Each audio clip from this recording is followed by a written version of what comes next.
पूरी दुनिया में हिजाब फेंका जा रहा है। इस्लामिक देशों में हिजाब के खिलाफ पूरा आंदोलन चल रहा है। इस्लामिक देशों की महिलाएं हिजाब के खिलाफ धरना प्रदर्शन कर रही हैं। उस समय भारत में हिजाब पहन के स्कूल जाना, ये बच्चियां अपने आप नहीं कर सकती। ध्यान रखिए, 2047 लिख के रख लीजिए, 2047 में इस देश का विभाजन होगा होगा होगा। पाकिस्तान के हिंदुओं को नहीं पता था कि अगले दिन उनकी हत्या हो जाएगी, अगले दिन नरसंहार होगा, अगले दिन उनकी लाशें कटेंगी, नहीं पता था। हम जिस मुहाने पे बैठे हुए हैं, हमें इतिहास से सीखना चाहिए। दोस्तों, आज मैं अपने चैनल का प्रचार नहीं करूंगा। दोस्तों, आप लोगों से विनती है, इस वीडियो को पहले समझे, फिर इसको आग की तरफ फैलाएं। ये बहुत गंभीर विषय है। जिस मुहाने पर आज हमारा भारत खड़ा है वो बहुत खतरनाक है। अगर अब भी हम नींद में सोते रहे तो जैसा वकील साहब ने कहा, हम आज़ादी की 100वीं वर्षगांठ नहीं मना पाएंगे। अब हम सबको अपने स्तर से उठकर एक प्रयास करना पड़ेगा और षड्यंत्रकारों की चाल को नाकाम करना होगा। आइए वीडियो देखिए। जय हिंद। हिजाब के बारे में इस समय पूरे देश में हंगामा चल रहा है। कर्नाटक की लड़कियों को बहुत प्लान्ड तरीके से हिजाब पहना के स्कूल में भेजा जा रहा है।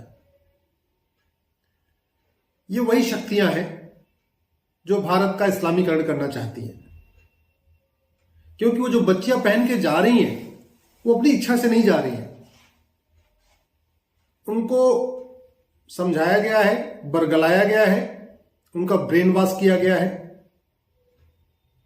जब पूरी दुनिया में हिजाब फेंका जा रहा है, इस्लामिक देशों में हिजाब के खिलाफ पूरा आंदोलन चल रहा है, इस्लामिक देशों की महिलाएं हिजाब के खिलाफ धरना प्रदर्शन कर रही हैं, उस समय भारत में हिजाब पहन के स्कूल जाना, ये बच्चियां अपने आप नहीं कर सकती।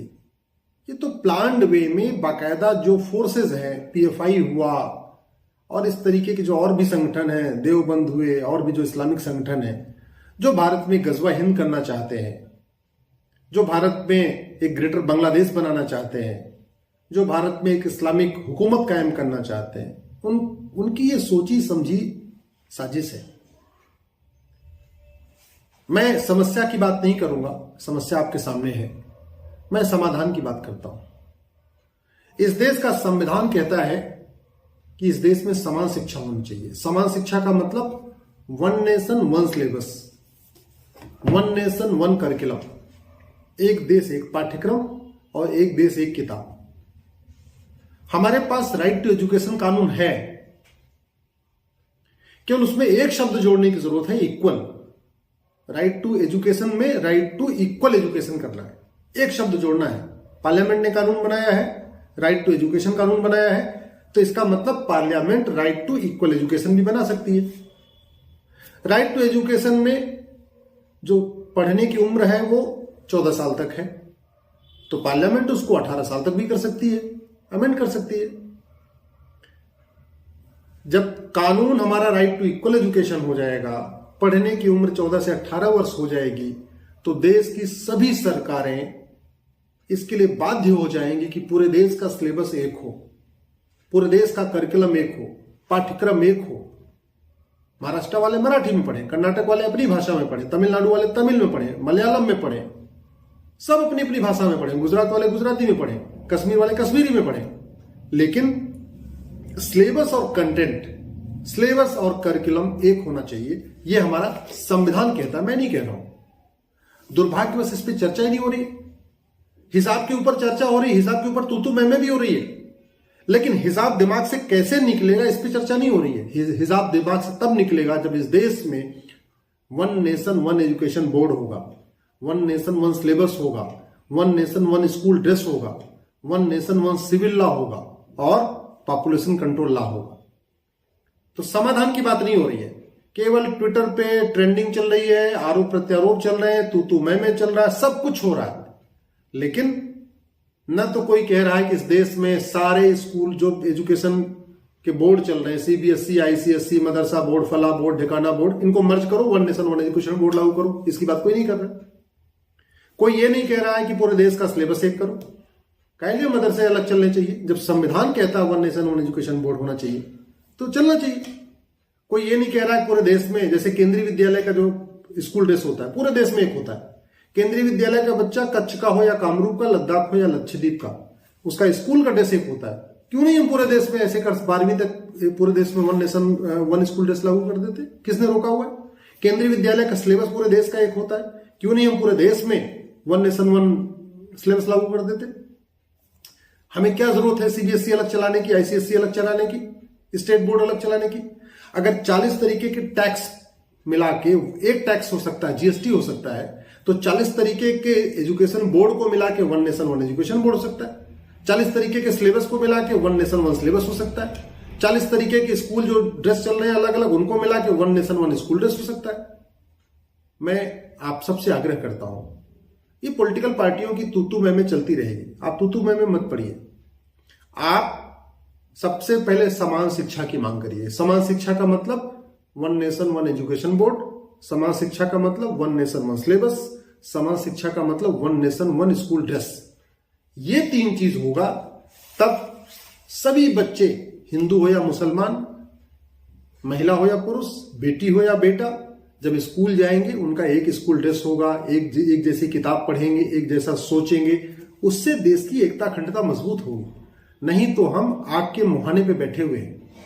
ये जो अलग अलग स्कूल चल रहे हैं, अलग अलग सिलेबस चल रहे हैं ना, ये बर्बाद करके छोड़ेंगे। और मैं फिर से कह रहा हूं 2022 चल रहा है, ये 2022 में हो रहा है। अगर हमने समान शिक्षा लागू नहीं किया, समान नागरिक संहिता लागू नहीं किया, one nation one school dress लागू नहीं किया, वन नेशन वन सिलेबस लागू नहीं किया, वन नेशन वन करिकुलम लागू नहीं किया, ध्यान रखिए 2047 लिख के रख लीजिए, 2047 में इस देश का विभाजन होगा होगा होगा। क्योंकि मैंने देखा है 100 साल में देश बदले हैं, 100 साल में देशों का वजूद खत्म हुआ है। पर्सिया 100 साल में ईरान बना था, कुंभा 100 साल में काबुल बना था, तक्षशिला 100 साल में रावलपिंडी बना था, कैकेय 100 साल में पेशावर बना था, गंधार 100 साल में कंधार बना था, सुवास्तु 100 साल में स्वात घाटी बना था। ऐसे दुनिया भर के देश हैं, 55 से ज्यादा देश हैं जो आज की डेट में न उनका इतिहास कहीं आपको पता चलेगा, न उनका भूगोल पता चलेगा। वो दुनिया के नक्शे पे नहीं है, उनका नाम बदल गया है। हम ईरान को जानते हैं, पर्शिया को नहीं जानते। हम रावलपिंडी जानते हैं, तक्षशिला नहीं जानते। हम पेशावर जानते हैं, कैकेय नहीं जानते। हम कंधार जानते हैं, गंधार नहीं जानते। क्यों? वो इतिहास से मिट गए। अगर हमने समान शिक्षा, समान नागरिक संहिता लागू नहीं किया, घुसपैठ, धर्मांतरण और जनसंख्या विस्फोट के खिलाफ कठोर कानून नहीं बनाया, वन नेशन वन सिलेबस लागू नहीं किया, वन नेशन वन करिकुलम लागू नहीं किया, one nation one school dress लागू नहीं किया, तो लिख लीजिए आप भी 2047 में भारत में रहेंगे, मैं भी 2047 में भारत में रहूंगा। 2022 चल रहा है, मात्र 25 साल और बचा हुआ है। आजादी की 100वीं वर्षगांठ हम मनाएंगे तो ये भारत नहीं होगा। और मैं क्यों कह रहा हूं? क्योंकि 1947 में एक दिन पहले तक किसी को नहीं पता था कि वो भयानक हादसा होगा। मनमोहन सिंह को एक दिन पहले पता होता ना कि पाकिस्तान छोड़ के भागना पड़ेगा, तो ढंग से अपना कपड़ा पहन के भागते, पैजामा और बनियान पहन के नहीं भागते। राम जेठमलानी जी को पता होता एक दिन पहले कि पाकिस्तान छोड़ के भागना पड़ेगा, तो कम से कम अपना सोना चांदी घर का सामान ले लेते। आडवाणी जी को नहीं पता था एक दिन पहले तक कि पाकिस्तान छोड़ के भागना पड़ेगा। पाकिस्तान के हिंदुओं को नहीं पता था कि अगले दिन उनकी हत्या हो जाएगी, अगले दिन नरसंहार होगा, अगले दिन उनकी लाशें कटेंगी। नहीं पता था। हम जिस मुहाने पे बैठे हुए हैं, हमें इतिहास से सीखना चाहिए। उन देशों से सीखना चाहिए जिनका नामो निशान मिट गया। उन संस्कृतियों से सीखना चाहिए जहां पे आज खत्म हो गई। यजीदी अब इस दुनिया में नहीं बचे। पारसी 100% थे पर्सिया में, आज वो ईरान है, वहां एक पारसी नहीं बचा है, सब भाग के भारत में आए हैं। मैं फिर से कह रहा हूं, दल गुलामी छोड़िए, नेताओं की गुलामी छोड़िए, कठोर कानून की मांग करिए। ये सारे कानून इसी संविधान में है। ये संविधान की शपथ लेने वाले इस पर चर्चा नहीं कर रहे हैं, संविधान की बात करने वाले संसद में कानूनों पे बात नहीं कर रहे हैं, लेकिन समान शिक्षा, समान नागरिक संहिता, घुसपैठ नियंत्रण, धर्मांतरण नियंत्रण, जनसंख्या नियंत्रण, ये सब कुछ इस संविधान में है। ये सब कुछ इस संविधान में है। जय हिंद।